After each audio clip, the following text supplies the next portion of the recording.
আগামী 2-3 সপ্তাহের মধ্যে ভারত বাংলাদেশ ভিসা বিষয়টি আরো সরলীকরণ করা হচ্ছে আপাতত।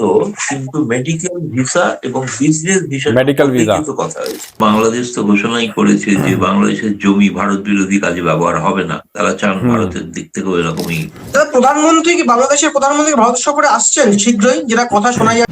अस्सलाम वालेकुम दोस्तों, আমি এহসান খান আর আপনারা দেখছেন এহসান খান ইউটিউব চ্যানেল। আশা করি আপনারা সবাই ভালো আছেন। অনেক বড় खबर, অনেক বড় ब्रेकिंग न्यूज़, क्योंकि अब 3 हफ्ते की बात है। उसके बाद अब कहा जा रहा है कि जो बांग्लादेशी हैं उनके लिए वीज़ा ओपन कर दिया जाएगा, वो अब हिंदुस्तान में जा सकेंगे। ये वेस्ट बंगाल का मीडिया कह रहा है, क्योंकि 3 हफ्ते हैं, अभी इलेक्शन है वहाँ पर वेस्ट बंगाल, असम, 4 स्टेट्स के अंदर। उसके बाद वो कह रहे हैं कि फिर ये वीज़ा प्रोसेस शुरू हो जाएगा। वो कह रहे हैं कि देखें, ये जो वीज़ा है ये भी हमने खुद ही बंद किया था, खुद ही ओपन कर रहे हैं, लेकिन बांग्लादेश ने आकर हमारे पाँव नहीं पकड़े या बांग्लादेश ने हमें नहीं कहा, लेकिन इसमें हमारा ही नुकसान था अगर हमने वीज़ा बंद किया है। बांग्लादेशी नहीं आ रहे, इसमें किसका नुकसान है? वो कह रहे हैं कि इंडिया का नुकसान है, इसमें किसी और का नुकसान नहीं। अब छोटा भाई बड़ा भाई नहीं होना चाहिए, वो कह रहे हैं। इसमें जो प्रोफेशनली अंदाज के साथ डिप्लोमेटिक जो पॉलिसी है वो अपनानी चाहिए। हमें रिस्पेक्ट देना पड़ेगी बांग्लादेशियों को, बांग्लादेशी वज़ीर आज़म को, बांग्लादेश को।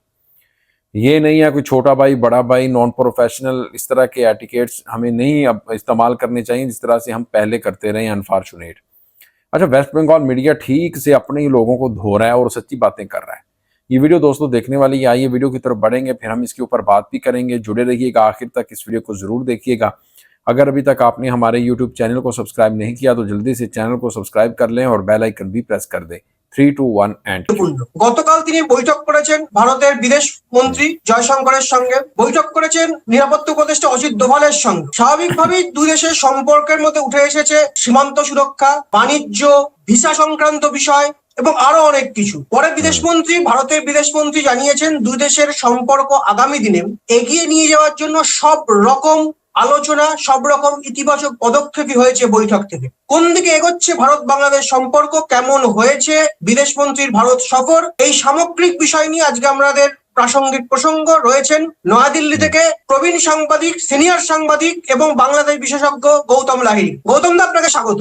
ধন্যবাদ, শুভেচ্ছা দর্শকদের। গৌতম দা, যে বিষয়টা বারবার উঠে আসছে বাংলাদেশের পররাষ্ট্রমন্ত্রীর এই বিদেশ সফর, পরবর্তীকালে বৈঠকের পরে ভারতের বিদেশমন্ত্রীর সঙ্গে বৈঠকের পরে জয়শঙ্কর জানিয়েছিলেন বৈঠক হয়েছে সম্পূর্ণ ইতিবাচক এবং বাণিজ্য, ভিসা সহ একাধিক বিষয় নিয়ে আলোচনা হয়েছে। বাংলাদেশের প্রথম আলোর খবর উল্লেখ করা হয়েছে যে আগামী 2-3 সপ্তাহের মধ্যে ভারত বাংলাদেশ ভিসা বিষয়টি আরো সরলীকরণ করা হচ্ছে। এ বিষয়ে আপনার কাছে কি তথ্য আছে, কিভাবে দেখছেন পুরো বিষয়?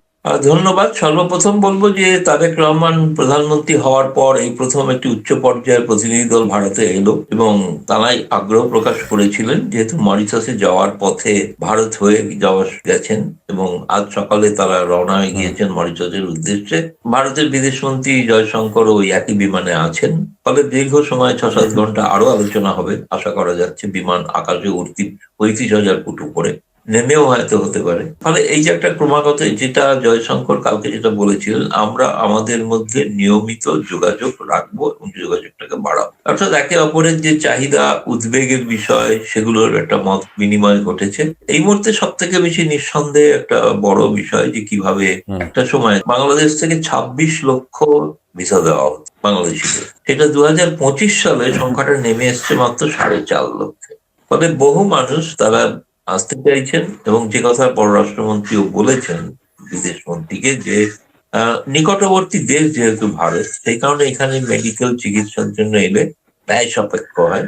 বহু দূরে তারা যদি যেতে চান তাহলে সেটা তাদের পক্ষে ব্যয় বহুল হয়ে যায়।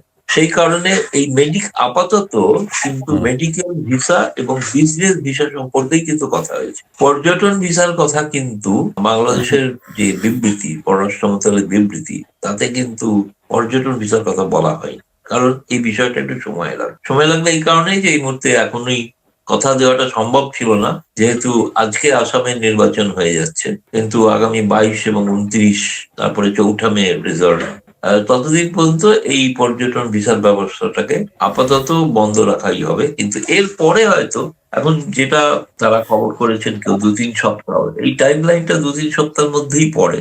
তো এখন 2-3 সপ্তাহটা মধ্যে আশা করছি যে এটা পর্যায়ক্রমে উন্নত, যেহেতু দুদেশের সম্পর্কে যদি আরো উন্নত হতে থাকে সেক্ষেত্রে একটা বহু গুরুত্বপূর্ণ বিষয় হবে। तो दोस्तों आपने ये वीडियो देखी है, अब खुद ये एनालिस्ट एक्सेप्ट कर रहे हैं कि इसमें जो नुकसान है ये इंडिया का हुआ है, ना कि बांग्लादेश का हुआ है। हमारे जो बिजनेस मैन थे, जो बिजनेस ओनर थे, होटल मालिकान थे, जो टूरिस्ट एजेंसीज थी, वो सब की सब ठप पड़ी हैं, बहुत बुरे हालात हैं। और उसके बाद मेडिकल वीज़ा और ये जो विजिट वीज़ा है वो अब देना शुरू होंगे, क्योंकि इसके ऊपर जो एक्नॉलेज है वो फॉरेन मिनिस्टर ने भी किया है हिंदुस्तान के। और अब देखें कि खुद ये मान रहे हैं, वो कह रहे हैं, ये वीडियो आपने देखी है कि ये हकीकत अब मानना पड़ेगी कि नुकसान बांग्लादेश का नहीं बल्कि हिंदुस्तान का हो रहा है। हिंदुस्तान नहीं आ रहे तो पैसा रेवेन्यू जनरेट नहीं हो रहा। वेस्ट बंगाल की जो मार्केट है कोलकाता की, वो वहाँ पर सुनसान है, यानी कोई लोग नहीं आ रहे, रश नहीं है। तो उसका जो नुकसान है बांग्लादेशियों को नहीं हो रहा बल्कि हिंदुस्तानियों को हो रहा है। दोस्तों बहुत ही इंपॉर्टेंट वीडियो थी।